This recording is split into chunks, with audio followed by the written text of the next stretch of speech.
Welcome back to మనం TV.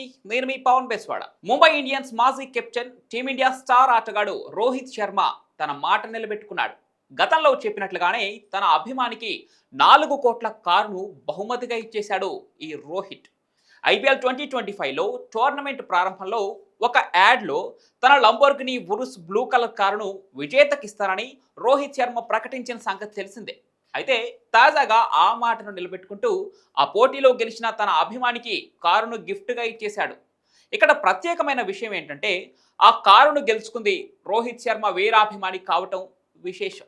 ఈ Lamborghini Urs blue car Rohit Sharma లైఫ్లో ఎంతో స్పెషల్. దీనికి కారణం లేకపోలేదు. వన్డే మ్యాచ్లలో తన హైయెస్ట్ స్కోర్కు గుర్తుగా దాని నెంబర్ 264గా రిజిస్ట్రేషన్ చేయించుకున్నాడు రోహిత్.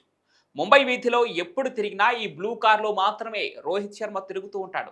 ఆయన గిఫ్ట్గా ఇవ్వబోడని అందరూ అనుకున్నారు. కానీ ముందుగా యాడ్లో ప్రకటించినట్లుగానే విన్నర్కు అందజేశాడు రోహిత్ శర్మ. ఇక దీనికి సంబంధించిన ఫోటోలు, వీడియోలు సోషల్ మీడియాలో తెగ తిరిగేస్తున్నాయి.